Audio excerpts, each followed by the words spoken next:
लेकिन परमेश्वर की योजना हम सबके जीवन में कुछ ना कुछ जरूर होती है। हालेलुया। है जो इस पृथ्वी पर आया है उसका जाना निश्चय है।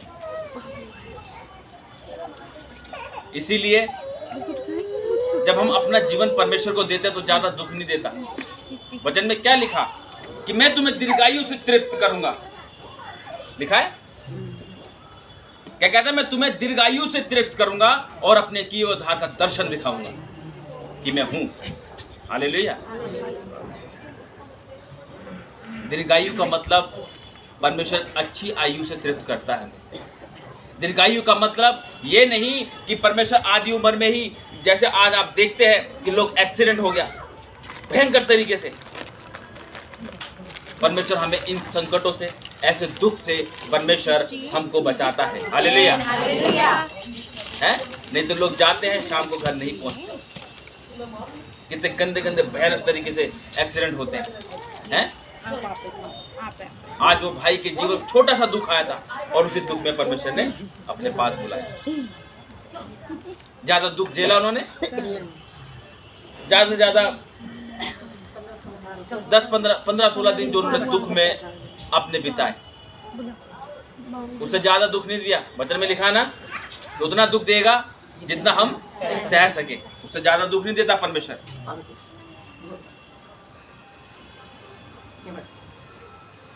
उतना ही देता है जितना हम झेल सकते हैं, उससे ज्यादा नहीं देता परमेश्वर। और परमेश्वर अपनी नामधराई भी नहीं होने देता, है ना, कि भाई कैसे हो गया, क्यों हो गया, ये तो बहुत पावरफुल था, ये तो बहुत प्रार्थना करती थी, ये तो बहुत प्रार्थना करता था। हालेलुया। छोटा सा दुख आया और परमेश्वर ने अपने पास, क्योंकि परमेश्वर योजना बनाता है ना। अगर आपने देखा होगा बहुत से लोग सोते के सोते रह गए, आँख नहीं खुली, है ना। यही देखते ना कि सोते के सोते रह गए और आँख नहीं खुली, और वो कहते हैं भाई ये कैसे हो गया, ये तो बहुत प्रार्थना करते थे।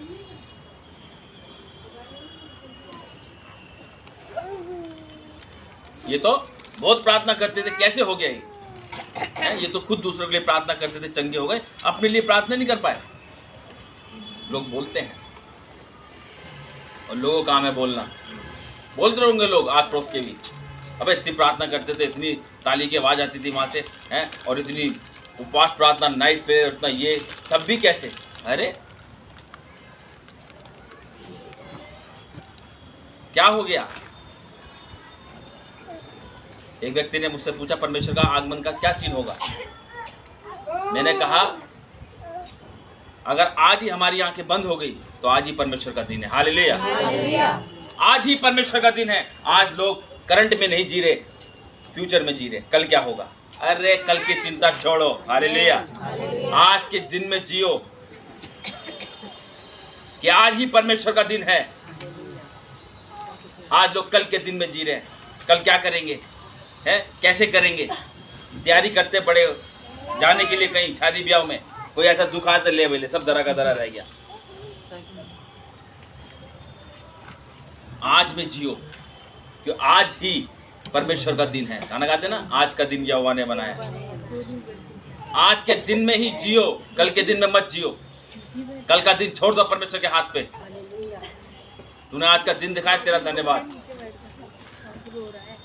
टेंशन में अपने जीवन को व्यतीत कर रहे बेफालतू में। आज के दिन में जीना है, कल के दिन में नहीं जीना। अब कि कल क्या होगा और कैसे होगा, क्यों होगा।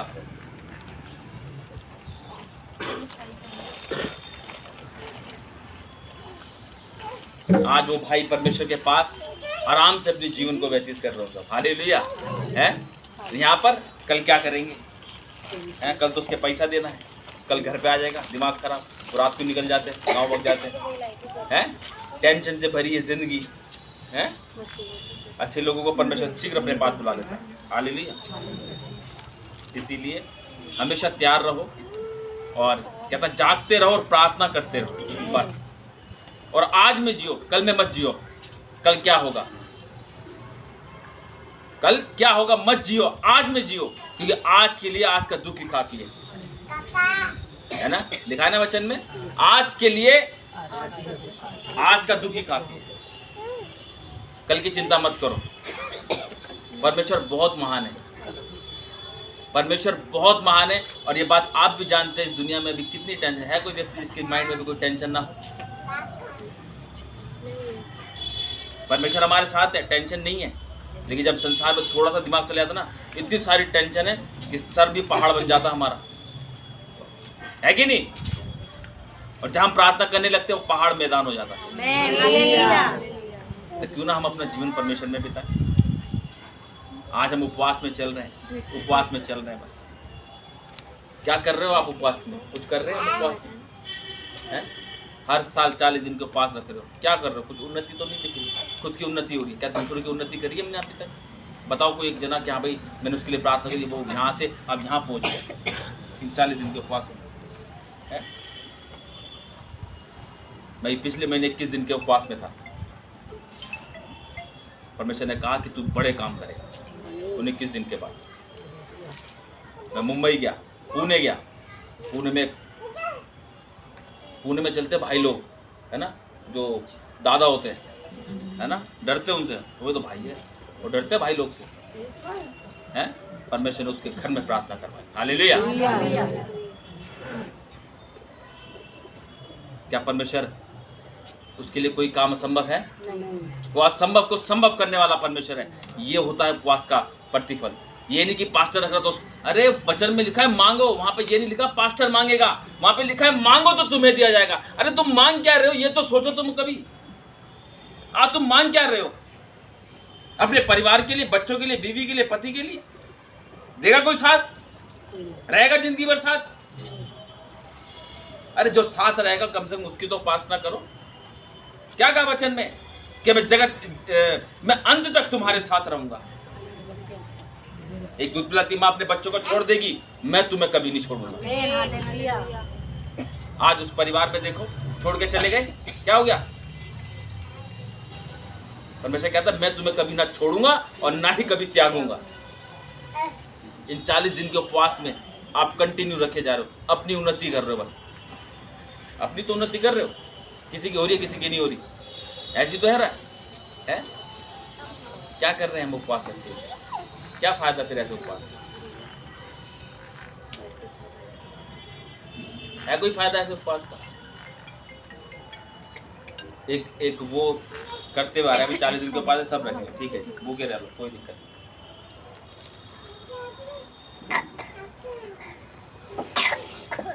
नहीं। मैं 21 दिन के उपवास मैंने पहले भी रखे थे, लेकिन ये जो 21 दिन के उपवास थे ये पूरे वेज थे, नॉन वेज नहीं थे। मैं क्या कर रहा था, उपवास के बाद खा लेता था नॉन वेज, लेकिन अगुवाई हुई कि इस बार नॉन वेज नहीं खा। 21 दिन तक, अभी तो परमेश्वर काम करेगा। अपनी इच्छा को मारा मैंने परमेश्वर के लिए, है तो क्या परमेश्वर देख नहीं रहा है? आज हम उपवास रख रहे हैं, अभी बहन प्रार्थना कर रही थी। हम उपवास तो रखते हैं लेकिन एक दूसरे को घूसे मारते हैं, गालियाँ बकते हैं, बुराइयां करते हैं। क्या फायदा उपवास रखने का? जिस दिन आपका संपूर्ण उपवास हो जाएगा, चमत्कार देखोगे आप अपनी लाइफ के अंदर। बाकी हमें उपवास रखने की क्या जरूरत है? उपवास रखने की क्या जरूरत है? वचन कहता है जब दूल्हा तुम्हारे साथ है तो उपवास रखने की क्या जरूरत है? पर जब दूल्हा हमारे साथ है तो हमें उपवास रखने की क्या जरूरत है? परमेश्वर का वचन हमें कहता है। लेकिन आज हम उपवास रख रहे हैं तो अपने लिए रख रहे हैं। मेरी ये बीमारी ठीक हो जाए, मेरे घर का माहौल बिल्कुल ठीक हो जाए प्रभु यीशु मसीह, मेरे बच्चे ठीक हो जाए, मेरा कर्जा दूर हो जाए, मेरे अंदर से बीमारी का जड़ से खत्म कर परमेश्वर। इन उपवास में जाऊंगी और परमेश्वर मेरा परिवार एक करते, मेरा घर सुधर जाए, स्वर्ग बन जाए, ये हो जाए, वो हो जाए। परमेश्वर कह रहा बेटा तू तो अपने लिए मांगी जा रही है, तुम तो वही वाली बात करती, सेल्फिश बन रहे हो तुम। कभी कहा कि परमेश्वर इन उपवास में मुझे तैयार कर कि मैं तेरे कार्य को करूं? जो लोग अभी अनजाने वहां तक तेरे सुसमाचार को मैं फैलाऊं, जो रूहें अभी नहीं बचाएगी उनको बचाने वाली बनूं मैं। आज हम सिर्फ उपवास रख रहे हैं, अपने लिए ही रख रहे हैं, अपनी उन्नति के लिए रखे जा रहे हैं। और परमेश्वर दे भी रहा है, ऐसी बात नहीं है। लेकिन भाई हमें भी तो कुछ काम करना है परमेश्वर के लिए। अब तुम क्या करते हो, एक को सुनाते हो, दो को सुनाते हो, ठप हो जाता है, तो तुम भी कहते हमने तो बता दी था, पास्टर माना नहीं, अब क्या करें। अरे ये क्या बात हुई? मैं तुम्हें हर बार समझाता हूँ, एक किसान जब बीज बोता तो बीज बो के बैठता नहीं है, वो उसकी केयरिंग करता है कि भाई कोई पक्षी ना खा जाए खोद खोद के, कोई जानवर आके अपने पैरों से ना रोन दे उसे। देखता है वो, बाड़ा बांधता है वो। क्या हम करते हैं ऐसा? क्या करते हो आप लोग ऐसा? मैंने तो उसको वचन सुनाया, आज तो आई नहीं, संडे बोला था उसको आने के लिए। कैसे आएगी? जो तूने बोया वो तो कोई निकाल के खा गया उसके अंदर से।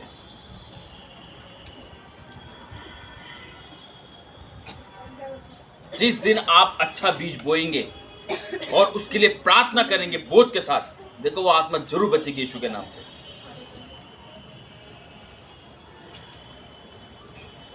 निकालेंगे योना नबी की पुस्तक।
Page number 1075 1075।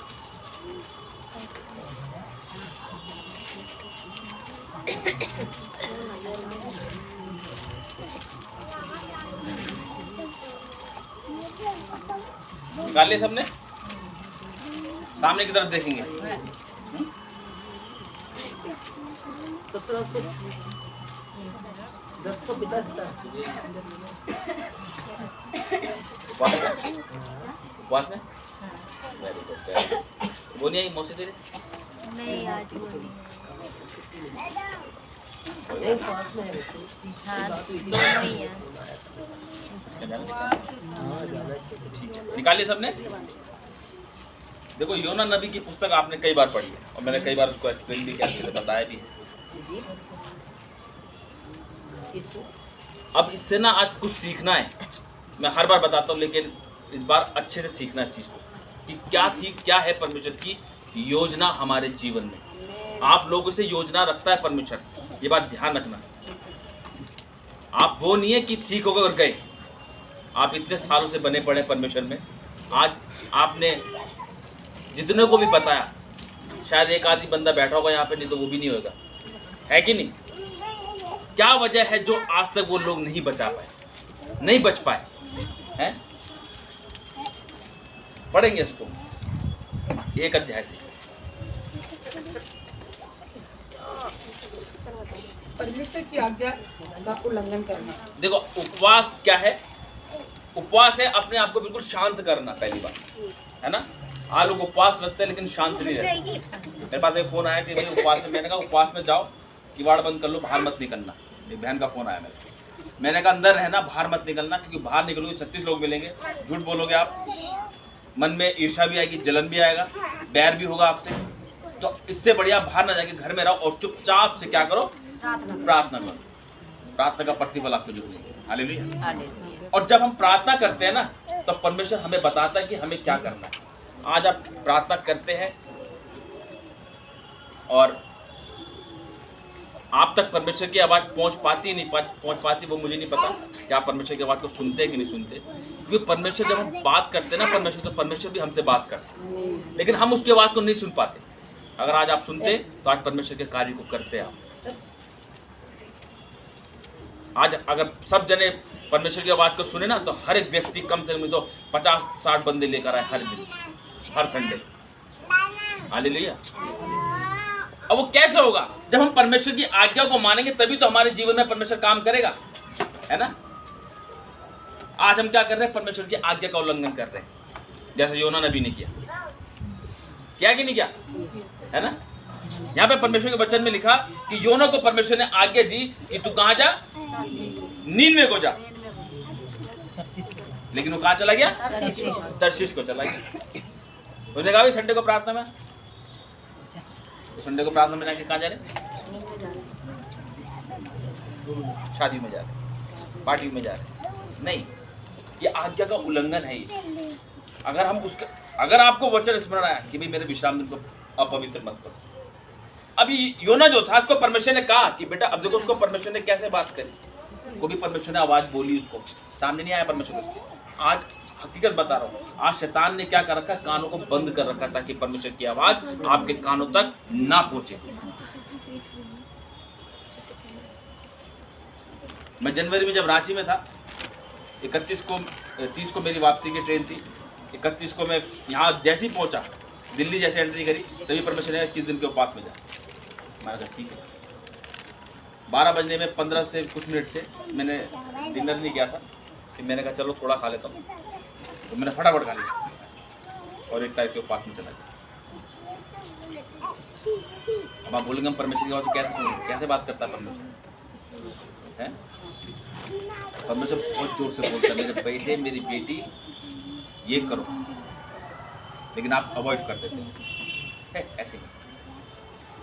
ऐसे है ना? हालेलुया। योना नबी को परमेश्वर ने कहा कि भाई तू नीनवे को जा। वो कह रहा हे प्रभु, मैं नीनवे कहाँ जाऊंगा? वहां तो बड़े बेकार लोग रहते हैं, उन्हें कहाँ तेरे बारे में बताऊंगा उन्हें? मैं नहीं जा रहा, वहां पे तो लोग को मार देते हैं। हालेलुया। बच्चों को छोड़ के खेलने दो उनको, मम्मी मत छेड़ो उनको। वो कहा प्रभु मैं तो कहाँ जाऊंगा, वहां तो बड़े बेकार लोग रहते हैं, वो तो वहां जाते तो छोड़ते नहीं, मार देते हैं। और मैं बेटा वहीं जा, तुझसे कहा ना जा, तू वहीं जा। मैं जब झारखंड गया तो वहाँ पे ज़्यादातर नक्सलीवादी लोग रहते हैं, तो वहाँ पे लोगों को जब कोई नया लोग आते तो पकड़ के डिमांड करते, ऐसे बताते। वहाँ के लोग डरते हैं, वहाँ के लोग। परमेश्वर को वहीं जा। हालेलुया। वहाँ गया, 2 बार ही गया वहाँ पे प्रार्थना करने के लिए। सीधा गया, सीधा आया। क्यों? क्योंकि मैंने परमेश्वर की आज्ञा को माना। हालेलुया। मैं अपनी इच्छा से नहीं गया, अपनी इच्छा से जाता तो कुछ भी हो सकता था, लेकिन जब परमेश्वर भेजता है तो आग का बाड़ा बांध के भेजता है वो। आज हम कहीं भी चले जाते हैं किसी को बताने के लिए, पहले प्रार्थना तो करो, उसको बताने के लिए, समझाने के लिए। देखो कैसे उसका जीवन बदलेगा परमेश्वर। हमारा काम है बीज बोना, बढ़ाना घटाना उसके हाथ में। आप ये मत सोचो कि उसको बता दी, वो आ क्यों नहीं रहा, वो जा क्यों नहीं रही। अरे करने वाला परमेश्वर है, वही लेकर आएगा। योना का भेजा, लेकिन उसने क्या कर दिया? आज्ञा का उल्लंघन कर दिया। एक की वजह से पूरा घराना उद्धार पाता है, और एक की वजह से ही पूरा घर नरक बन जाता है। होता कि नहीं होता? एक ही व्यक्ति होता है जो पूरे घर को सर पटा के रखता है। डरने लगते हैं लोग, अबे यार कहीं क्लेश ना कर दे, कहीं आके क्लेश ना कर दे। होता कि नहीं होता? योना नबी को जब परमेश्वर ने आज्ञा दी तो तर्शीश को भाग के क्या करो, जहाज में चढ़ गया। और जब वो जहाज में चढ़ा, वो जहाज भी क्या हो गया? डामाडोल होने लगा, है? लहरें आई इसके ऊपर। उसने कहा भाई विपत्ति कहाँ से आ गई? होता ना घर के अंदर कोई बाहर से व्यक्ति कुछ दिन रहने लगे ना और समस्या आने लगे, अरे जब से आई ना, जब से आया ना, तब से ऐसे हो रहा है, तब से ऐसी हो रहा है, अरे इसको भगाओ, है ना? अंधविश्वास, है ना? होता ही नहीं होता? ये कौन आ गई है? इसको भगाओ यार, जब से आइए घर में कलेशी हो रहा है, अच्छे खासे सही चल रहे थे, सब बीमार पड़ गए, जब से आइए, जब से हुआ है? और कोई अच्छा व्यक्ति, हाँ जब से वो आया ना भाई, तब से तुम्हारे दिन पलट गए। हालेलुया। ऐसे होता ना, लोग घबरा गए, यार ये तूफान कैसे आ गया हम पर, ये तूफान कैसे आ गया हम पर। आज हम उस व्यक्ति को गलत समझ लेते हैं। समझना इसलिए पड़ता है क्योंकि वो परमेश्वर की आज्ञा नहीं मानी उसने। अगर वो परमेश्वर की आज्ञा को मानता तो कोई समस्या नहीं आती फिर। लेकिन परमेश्वर ने क्या करा? उसने आज्ञा का उल्लंघन किया और जितने अंदर लोग बैठे थे, मांझी लोग हैं, सब ने उठा के उसको निकल यहाँ से, चल फेंक दे समुद्र में, और मछ के पेट में चला गया। क्या करा उसने वहां पर? प्रार्थना नहीं करी उसने पश्चाताप किया। हालेलुया। प्रार्थना नहीं, उसने पश्चाताप किया, परमेश्वर मुझे क्षमा कर, मैंने तेरे विरुद्ध पाप किया, जो तेरी दृष्टि में बुरा था वही किया है, ताकि तू बोलने में धर्मी और न्याय करने में निष्कलंक ठहरे। उसने पश्चाताप किया था, और जब बाहर आया तो चला गया फिर। हालेलुया। क्या आज हम कुछ ऐसा करते हैं परमेश्वर के, निकल जाते हैं परमेश्वर के नाम से, और रास्ते में लोग मिल जाते हैं, फिर वही गलत बातें स्टार्ट। जब परमेश्वर के पास आ रहे हैं, कोई मिलता सलाम दो करता, ठीक है, नहीं तो साइड से निकल जाओ, नहीं लेट हो रहे हैं, ठीक है भाई, बाद में बात करेंगे। हालेलुया। क्यों शैतान अड़ंगा अड़ाएगा, उसका काम है अड़ंगा अड़ाना। आज हम उपवास रख रहे हैं, लेकिन हमारे जीवन में कुछ इंप्रूव नहीं दिख रहा। इंप्रूव तभी होगा जब आप दूसरों को बचाने के लिए उपवास रखेंगे। आज सबने, किसने अपने अपने लिए रखे उपवास? हाथ खड़ा करो भाई, अपने अपने लिए रखा, यानी कि सबने रखा अपने लिए। कविता ने रखा कि मैं पास हो जाऊँ, उसका तो मुझे पता चल गया, है ना। आज अपने लिए तो रख रहे हैं उपवास। है कोई व्यक्ति जिसने दूसरों के लिए रखा उपवास? ईमानदारी से हाथ खड़ा करना।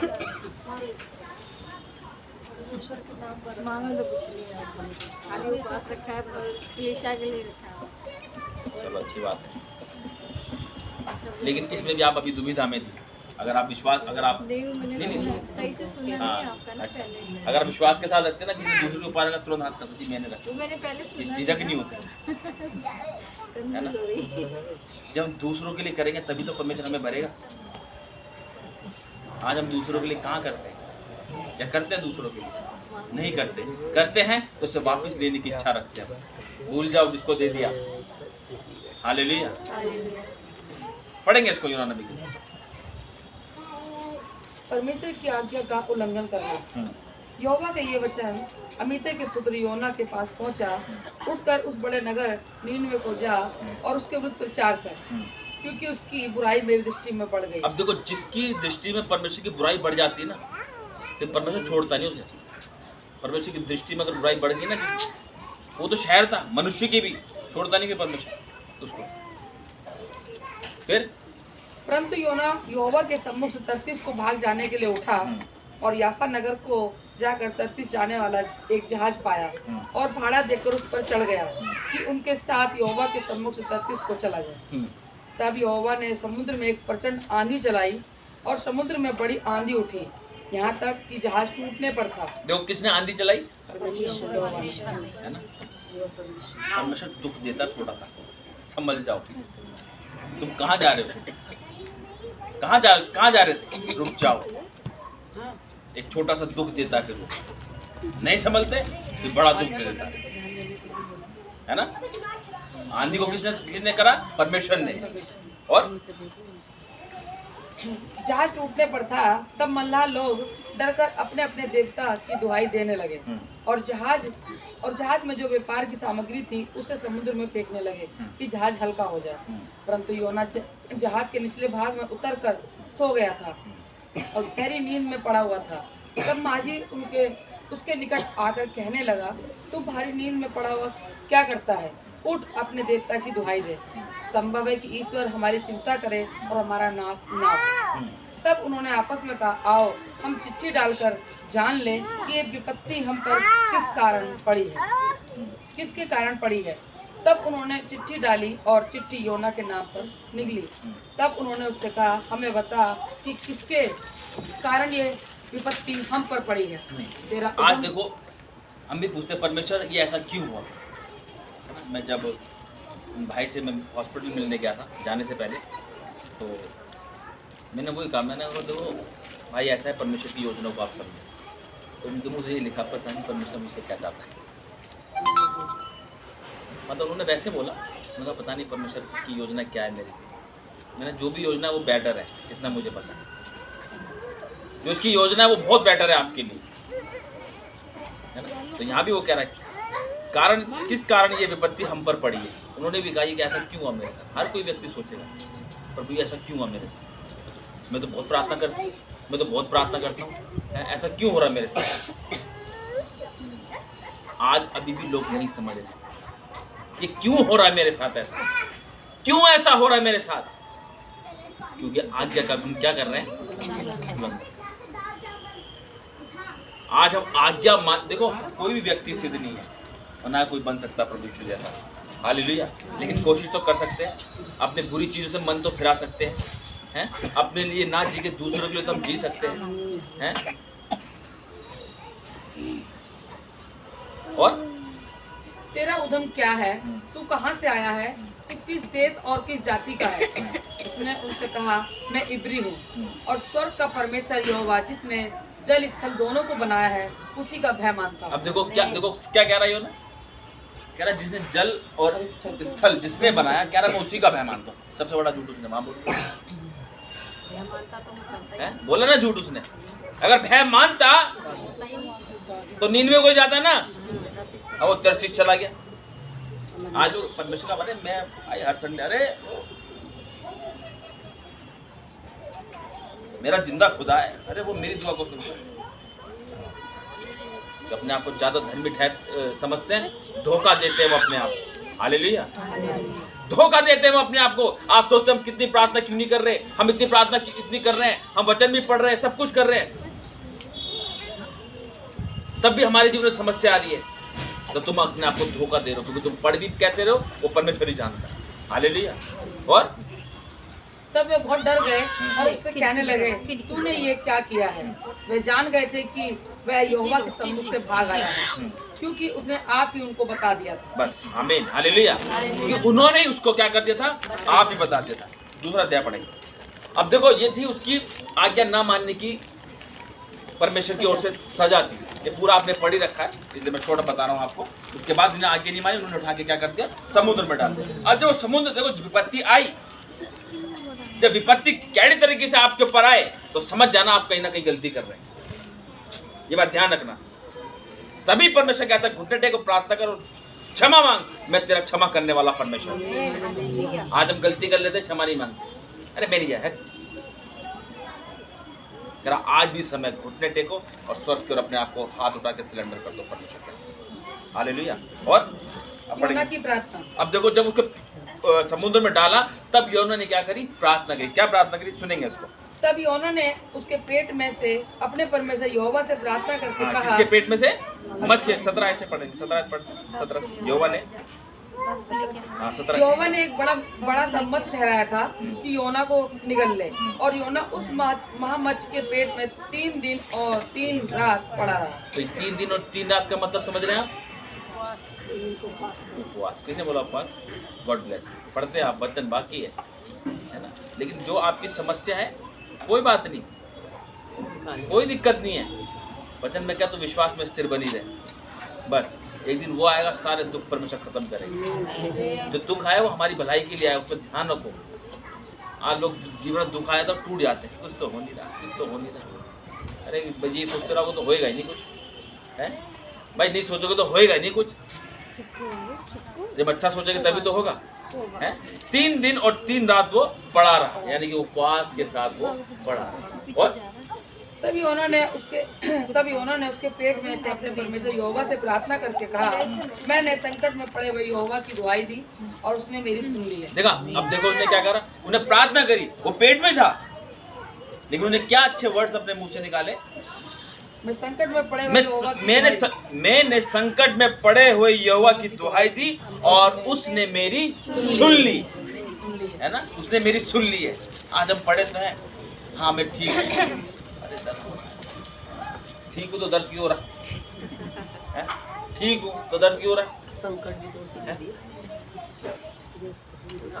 फिर भाई जब दुख आया थोड़ा तो संकट तो लेना उसको, है ना, उसको दुख को लेने का था। और जब दुख आया है तो परमेश्वर तो उसमें से निकालेगा, लेकिन जो प्रार्थना करी कि जो मैंने संकट में पड़े हो की दुआई दी और उसने मेरी सुन ली। हालेलुया। और अधलोक के उदर में से मैं चिल्ला उठा और तूने मेरी सुन ली। तूने मुझे गहरे सागर में समुद्र की थाह तक डाल दिया और मैं धाराओं के बीच में पड़ा था। तेरी भड़काई हुई सब तरंगे और लहरें मेरे ऊपर से बह गई। देखा, हालेलुया। कह रहा तूने मुझे गहरे सागर में समुद्र की थाह तक डाल दिया और मैं धाराओं के समान पड़ा रहा। जब हमारे जीवन में पहले संकट आता ना तो परमेश्वर पूरा नीचे तक घुसेड़ देता है। देखना चाहता है तुम्हें कि हाँ भाई अभी भी तुम स्ट्रांग हो कि नहीं हो। क्यों कहा परमेश्वर ने धीरज धरने के लिए? इसीलिए कहा धीरज धरने के लिए, क्योंकि आज की डेट में हर इंसान को ना फटाफट चीजें चाहिए परमेश्वर मसीह के पास आके कि वहां चलो फटाफट मिल जाएगी। अरे मिलती है, सब्र करना, लेकिन वो सब्र के लिए क्यों कहता है? क्योंकि परमेश्वर आपका धीरज देखता है। कहीं ऐसा ना हो कि देखे, वो लिखा है ना नीति वचन 30 की 8 आयत में, क्या लिखा है निकाल के जल्दी पढ़ेंगे उसको। नीति वचन 30 और उसके 8 आयत में,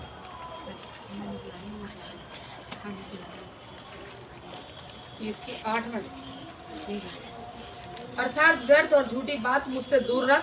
मुझे ना तो निर्धन कर और ना धनी बना। प्रतिदिन की रोटी मुझे खिलाया कर। और कहीं ऐसा ना हो कि जब मेरा पेट भर जाए और मैं खा के तृप्त हो जाऊं और मैं बोलूं कि तब मैं इनकार करके कहूँ कि यहोवा कौन है। या अपना भाग खाकर चोरी करूं और अपने परमेश्वर का नाम अनुचित रीति है ना। इसलिए परमेश्वर कहता है भैया उतनी दो जितने हम दुरुस्त रहे, है ना। हालेलुया। और तूने मुझे गहरे सागर में समुद्र की थाह तक डाल दिया और मैं धाराओं के बीच में पड़ा था। तेरी भड़काई हुई सब तरंगे और लहरें मेरे ऊपर से बह गईं। तब मैंने कहा मैं तेरे सामने से निकाल दिया गया हूँ। कैसे मैं तेरे पवित्र मंदिर की ओर। देखो ये प्रार्थना कर रहा है, ये वो व्यक्ति प्रार्थना कर रहा है जिसने परमेश्वर की आज्ञा का उल्लंघन किया। अब देखो उसने आज्ञा का उल्लंघन किया और उस उल्लंघन के तुरंत ही क्या कहते हैं उसने क्या करा, एक भयंकर संकट उसके जीवन में आया। उस जीवन में के संकट जब आया तो उसने क्या करा, उपवास, उसने क्या करा, प्रार्थना करी, पश्चाताप किया है। 3 दिन वो मछ के पेट में रहा, तो उन्हें खाना पीना तो वहां तो कुछ मिला नहीं होगा पेट के अंदर, है ना। ऐसी बात, जो उपवास था वो उसके लिए, है ना। तूने प्रार्थना की, ये नहीं कि परमेश्वर बता रहा है अगर तुम आगे का उल्लंघन कर रहे हो तो तुम्हारे जीवन में समस्या आएंगी, और जब समस्या आएंगी तो तुम्हें क्या करना है, उपवास करना है, प्रार्थना करनी है, पश्चाताप करना है। और जब पश्चाताप करेंगे तब परमेश्वर क्या करेगा, हमको उसमें से निकालेगा। हम प्रार्थना करेंगे तब। और क्या प्रार्थना कर रहा है, और आगे, तब मैंने कहा मैं तेरे सामने से निकाल दिया गया हूँ। कैसे मैं तेरे पवित्र मंदिर की ओर फिर ताकूंगा। हाँ, कह रहा है मैं, अब परमेश्वर तूने तो मुझे अपने भवन में से निकाल दिया, अब मैं कैसे तेरी ओर मैं ताकूंगा परमेश्वर, मैं तो तेरी आज्ञा को उल्लंघन कर दिया। वहाँ पे क्वेश्चन मार के पूछ रहा योना नबी परमेश्वर से कि मैं कैसे तेरे भवन में जाके मैं अपने पापों से पश्चाताप करूंगा, प्रभु यीशु मसीह मुझे क्षमा करना। हालेलुया। और मैं जल से यहाँ तक घिरा हुआ था कि मेरे प्राण निकले जाते थे। गहरे सागर मेरे चारों ओर था और मेरे सिर पर सिवार लिपटा हुआ था। मैं पहाड़ों की जड़ तक पहुंच गया था। मैं सदा के लिए भूमि में बंद हो गया था। तो भी हे मेरे परमेश्वर यहोवा, तूने मेरे प्राणों को गड्ढे में से उठाया है। जब मैं मूर्छा खाने लगा तब मैंने यहोवा को स्मरण किया और मेरी प्रार्थना तेरे पास वरन तेरे पवित्र मंदिर में पहुंच गई। देखा, जब इंसान की बुरी हालत हो जाती ना तब परमेश्वर कहता अब सही है, अब तेरी प्रार्थना को मैं रिसीव कर। अभी भी तू पूरा मुरझा गया है लेकिन तू मांग अभी भी क्षमा रहा है, अब तुझे क्षमा मिलेगी, है ना। एक माँ जब अपने बेटे कहते खाने नहीं मिलेगा, जब बिल्कुल रात के 12, 1, 2, 3 बज जाते हैं, जब देता बच्चा कहता खाना देता, फिर माँ का दिल से चल बेटा आप खाए, मम्मी अब नहीं करूँगा गलती, है ना, अब नहीं करूँगा पापा मैं गलती, चल बेटा दे देता जा भैया, ऐसे करता। और जो लोग धोखे की व्यर्थ वस्तुओं पर मन लगाते हैं, अब देखो, जो लोग धोखे की व्यर्थ वस्तुओं पर मन लगाते हैं वे अपने करुणा निधान को छोड़ देते हैं। हालेलुया। वो किसको छोड़ देते हैं, करुणा निधान को। इसीलिए जब हम उपवास करें ना, ये व्यर्थ वस्तुओं के पीछे मन लगाना बिल्कुल छोड़ दो। जब उपवास में चलो, बाहर तो निकलो ही मत। प्रार्थना, संगति की प्रार्थना हो रही है, और संगति की प्रार्थना जब हो रही है तो अपने आप आओ। ये नहीं कि हाँ भाई बहन तू भी आ जा, वहाँ से मैं भी आ जाओ, साथ चलेंगे। तुम दोनों साथ चलोगे तो डैडी एक जोक सुनाते थे, पता होगा आपको, कि 2 लेडीज़ें कभी चुप नहीं रहती, है ना, सुना था ना। चाहे वो प्रार्थना योद्धा क्यों ना हो, उनकी बातें आत्मिक नहीं होगी, फिर भी जो शैतान काम करेगा बीच में, वो कहेंगे और कैसा है ये, वो फलाने का ना बात, फिर वो एक स्टार्ट होगी, वो भी स्टार्ट होगी। उनको ये नहीं पता कि कहाँ जा रहे हैं। प्रार्थना में जहाँ भी जा रहे हो अकेले पहुँचो, अकेले आओ और अकेले जाओ, साथ साथ मत जाओ। साथ जाओगे तुम जितनी कोशिश करोगे शैतान काम करेगा ही करेगा, इसलिए अकेले रहो ना भाई, अकेले रहो, क्या दिक्कत आ रही है। और जो लोग धोखे की व्यर्थ वस्तुओं पर मन लगाते हैं वे अपने करुणा निधान को छोड़ देते हैं, परंतु मैं उसे सबसे धन्यवाद करके तुझे बलिदान चढ़ाऊंगा। जो मन्नत मैंने मानी उसको पूरी करूंगा। उद्धार यहोवा ही से होता है। तब यहोवा ने मच्छ को आज्ञा दी और उसने योना को स्थल पर उगल दिया। हालेलुया। देखो उसने क्या करा, मन्नत मांगी है, उसको पूरी करूंगा, उद्धार यहोवा ही से होता है। तब यहोवा ने मच्छ को आज्ञा दी। उसने इतनी गहरी प्रार्थना करी परमेश्वर के आगे, अपने आप को ऐसा विवश कर दिया कि परमेश्वर ने कहा ठीक है बेटा, अब तू क्या कर। तब यहोवा ने मच्छ को आज्ञा दी और उसने योना को स्थल पर उगल दिया। देखा, जीव जंतु भी परमेश्वर की आज्ञा को मानते, तो हम नहीं मान सकते क्या है? अरे तो मानो ना, हालेलुया। जब मच्छ मान सकता है वो तो समुद्री है, वो हम तो इंसान है, हमें भी उसकी आज्ञा को मानना है। हालेलुया।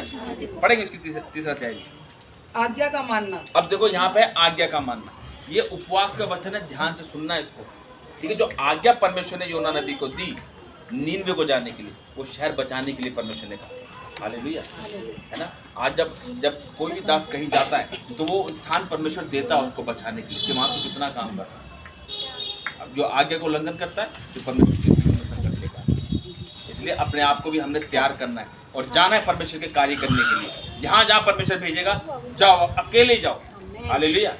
डरो मत किसी से कि कोई क्या कहेगा क्या नहीं कहेगा, परमेश्वर के हाथ में कुछ कर। और तब यहोवा का ये वचन दूसरी बार योना के पास पहुंचा, उठकर उस बड़े नगर नीनवे को जा। देखो, तब भी परमेश्वर ने अपनी इच्छा नहीं बदली, तब भी कहा उसको अब खड़ा हो, अब नीनवे को जा और जो बात मैं तुझसे कहूंगा उसका उसमें प्रचार कर। तब योना यहोवा के वचन के अनुसार नीनवे को गया। नीनवे एक बहुत बड़ा नगर था, वह 3 दिन की यात्रा का था। योना नगर में प्रवेश करके 1 दिन की यात्रा पूरी की और ये प्रचार करता गया, अब से 40 दिन के बीतने पर नीनवे उलट दिया जाएगा।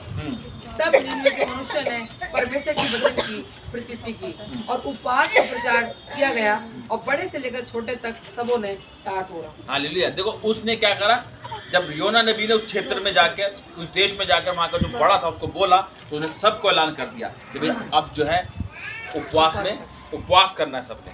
अब देखो उपवास, उसके पास संकट आया तभी तो उन्होंने उपवास किया। अब वो राजा कहता भाई ये उलट जाएगा तो खुद ही उपवास रखता, अपने लिए रखता कि भाई मुझे बचा ले।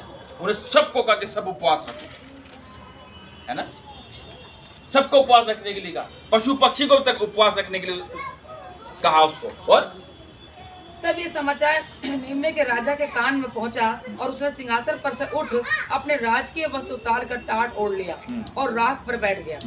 राजा ने प्रधानों सम्मति लेकर नीनवे में इस आज्ञा का ढोंढा पिटवाया, क्या मनुष्य, क्या गाय बैल, क्या भेड़ बकरी या अन्य पशु कोई कुछ भी ना खाए, वे ना कुछ ना खाए और ना खाएं और ना कुछ और ना पानी पिए। मनुष्य और पशु दोनों टाट ओढ़ें और वे परमेश्वर की दुहाई चिल्ला चिल्ला कर दें और अपने कुमार से फिरें और उस उपद्रव से जो वे करते हैं पश्चाताप। हालेलुया। क्या कह रहा, अपने कुमार्ग से फिरे।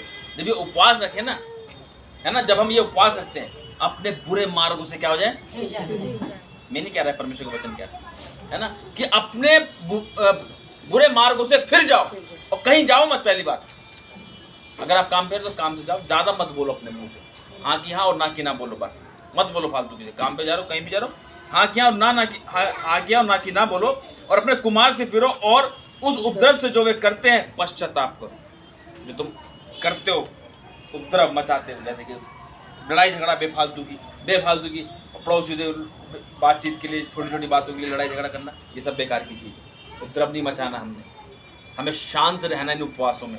ये परमेश्वर का वचन हमको क्या है, जो आज्ञा मानेगा हकीकत में वही आशीष को पाएगा। ये बात ध्यान रखिए। परमेश्वर उस नीनवे शहर पर जो विपत्ति डालने पर था, उसको खत्म करने पे था, जब परमेश्वर ने उन्होंने देखा कि सारे उपवास के साथ प्रार्थना कर रहे, परमेश्वर उन्हें माफ कर। पता आपको, तो क्या हमें माफ नहीं करेगा? ये उपवास में हकीकत में अपने कुमार्ग से फिर जाओ, बिल्कुल कुछ मत बोलो। अगर आप चाहते हो आशीष पाने के लिए, अपने लिए भी उपवास रखो और सामने वाले व्यक्ति के लिए भी उपवास रखो। देखो आपकी लाइफ में उन्नति को होते हुए। हालेलुया। और संभव है परमेश्वर दया करे और अपनी इच्छा बदल दे। कह रहा संभव है कि परमेश्वर दया करे, अपनी इच्छा बदल दे और उसका भड़का हुआ कोप शांत हो जाए और हम नष्ट होने से क्या हो जाए, बच जाए। और जब परमेश्वर ने उनके कामों को देखा कि वे कुमार्ग से फिर रहे हैं, तब परमेश्वर ने अपनी इच्छा बदल दी और उनकी जो हानि करने की ठानी थी उसको ना किया। देखा, जब परमेश्वर देखते ना उपवास में आज जो समझाया गया इनको है, मान रहे हैं, अपने कुमार्ग से फिर रहे हैं, बुराइयां नहीं कर रहे, गालियां नहीं बक रहे, इधर उधर नहीं घूम रहे, इधर उधर नहीं जा रहे, आस पड़ोस में नहीं बैठ रहे और कहीं और नहीं जा रहे, तो परमेश्वर देखता है कि हाँ भाई इन्होंने क्या करा, मेरे वचन को स्मरण किया, आज्ञा का पालन किया। तभी कह रहा है और उनकी जो हानि करने की ठानी थी उसको ना हो गया, है ना। देखा, परमेश्वर वो करता है। इसीलिए जब हम उपवास रखें ना, तो हम उपवास जब हम करते हैं तो अपने सारे बुरे कामों से अपने मन को फिराओ, ठीक है। और अगर आप उपवास कर रहे हैं तो हमें सामने वाले के लिए भी उपवास करना है, ठीक है। मैं वही कहूँगा, अगर आप उपवास रखें तो एक दूसरे के लिए आप उपवास रखें, अपने लिए ना रखें, एक दूसरे के लिए उपवास रखें, बस, ठीक है। और परमेश्वर के कार्य को करें जरूर इन उपवासों में। और परमेश्वर से देखो वचन कहता है कि मेरी इच्छा से मांगो, बस। आज से अपनी मैं हर बार बताता हूँ, अपनी प्रार्थना को चेंज करो, तभी तो तुम आगे बढ़ोगे। और जब परमेश्वर के लिए आगे बढ़ेंगे ना, तो परमेश्वर ऑटोमेटिकली आपके लिए रास्ते खोलता चला जाएगा। जैसे मेरे लिए रास्ते खोले, आपके लिए भी वो जरूर खोलेगा। कितने लोग विश्वास करते हैं कि हाँ भाई परमेश्वर हमारे लिए रास्ते खोलेगा? और कितने लोग हैं जो आज से अपने कुमार्ग से फिरेंगे, हाथ को लाएंगे? जो मानेगा वही आशीष को पाएगा। हालेलुया। नहीं तो परमेश्वर उठा के मछली के पेट में डाल दे। समझना इस वचन को कि परमेश्वर ने हमको क्या आज्ञा दी है। जब हम आज्ञा का उल्लंघन करते हैं तो परमेश्वर उपवास भी रखवा देता है। फिर परमेश्वर उपवास भी रखवा देता है, क्योंकि परमेश्वर का वचन कहता है जिससे वो प्रेम करता है उसको डांटता भी है। परमेश्वर गुस्सा नहीं होता किसी से। परमेश्वर छोटी सी ताड़ना देता है कि मेरा बेटा मेरी बेटी सुधर जाती, नहीं तो उठा के मछ के पेट में तुझे मैं डाल दूंगा। वहां तो उपवास करेगा, अभी तो कर नहीं रहा, वहां करेगा तू उपवास। हालेलुया। हो गया पूरा? हाँ पढ़ो, योना का क्रोध पढ़ो। योना का क्रोध और परमेश्वर की दया। ये बात योना को बहुत ही बुरी लगी और उसका क्रोध भड़का।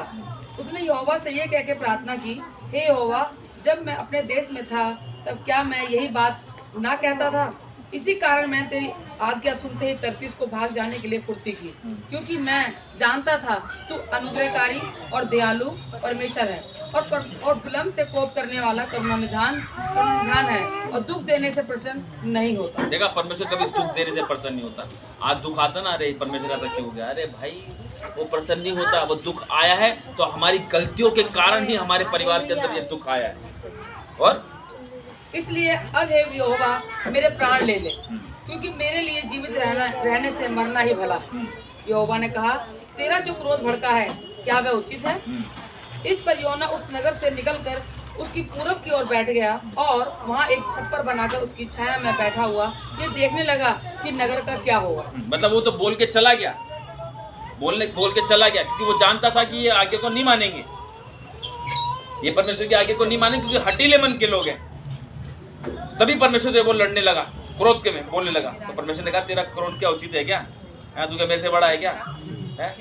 वो वहां से छोड़ के टापू वो चट्टान पे जाके बैठ गया रूट करके। अरे परमेश्वर से रूठेगा? अरे परमेश्वर रूठ के, अगर परमेश्वर, हम तो रूठ जाते हैं परमेश्वर से, हम तो रूठ जाते हैं परमेश्वर से, लेकिन जिस दिन परमेश्वर रूठ गया ना भाई, दिन में तारे दिखेंगे, रात आने की जरूरत नहीं होगी। हालेलुया। और तब यहोवा परमेश्वर ने एक रेड़ का पेड़ उगाकर ऐसा बढ़ाया कि योना के सिर पर छाया हो, जिससे उसका दुख दूर हो। योना उस रेड़ के पेड़ के कारण बहुत ही आनंदित हुआ। सवेरे जब वो फटने लगी तब परमेश्वर ने एक कीड़े को भेजा, जिसने रेड़ का पेड़ ऐसा काटा कि वह सूख गया। जब सूर्य उगा तब परमेश्वर ने पुरवाई बहाकर लू चलाई और धूप योना के सिर पर ऐसी लगी कि वह मूर्छित होने लगा। और उसने ये कहकर मृत्यु मांगी, मेरे लिए जीवित रहने से मरना ही अच्छा है। परमेश्वर ने योना से कहा, तेरा क्रोध जो रेड़ के पेड़ के कारण भड़का है क्या वह उचित है? उसने कहा, हाँ मेरा क्रोध जो भड़का है वह अच्छा ही है, वरन क्रोध के मारे मारे मरना भी अच्छा होता। तब यहोवा ने कहा, जिस रेड़ के पेड़ के लिए तूने कुछ परिश्रम नहीं किया, ना उसको बढ़ाया, जो एक ही रात में हुआ और एक ही रात में नष्ट भी हुआ, उस पर तूने तरस खाई है। फिर ये बड़ा नगर नीनवे, इसमें 1,20,000 से अधिक मनुष्य हैं, जो अपने दाहिने बाएं हाथों का भेद नहीं पहचानते, और बहुत से घरेलू पशु भी उसमें रहते हैं, तो क्या मैं उस पर तरस ना खाऊं? हालेलुया। देखा, ये है परमेश्वर का प्रेम। आज लोग सोचते हैं कि परमेश्वर से कुछ तो कर नहीं रहा, वो ये तो हो नहीं रहा, हम नहीं जा रहे, हम नहीं कर रहे, हम नहीं बोल रहे हैं, हम नहीं कर रहे कुछ भी। परमेश्वर तब भी नहीं छोड़ता वो किसी, वो तब भी बाहें खोल के खड़ा रहता, कहता है बोझ से दबे लोगों मेरे पास आओ, मैं तुम्हें छुटकारा दूंगा, मैं तुम्हें आशीष और बरकत दूंगा। हालेलुया। परमेश्वर प्रेम करता है, हम ही परमेश्वर से दूर होते हैं। इसलिए परमेश्वर में बने रहो, लिपटे रहो और आनंद के साथ अपने जीवन को व्यतीत करो। ये उपवास जो है, मैंने जो भी समझाया, एक दूसरे के लिए उपवास रखने हैं, ठीक है। अपने लिए उपवास मत रखना बिल्कुल भी। अगर आप अपने लिए उपवास रखोगे तो कहो परमेश्वर मुझे अपने कार्य के लिए इस्तेमाल कर, उस चीज़ के लिए उपवास रखेंगे। संसारिक की कोई चीज़ नहीं मांगनी आपने, मैं सच बता रहा हूँ। इन 40 दिन में आप अपने जीवन को बदलते हुए देंगे ईश्वर नाम। Hallelujah, hallelujah, hallelujah. सुंदर वचन के द्वारा परमेश्वर सबको आशीष। आइए मैं गीत गाएंगे।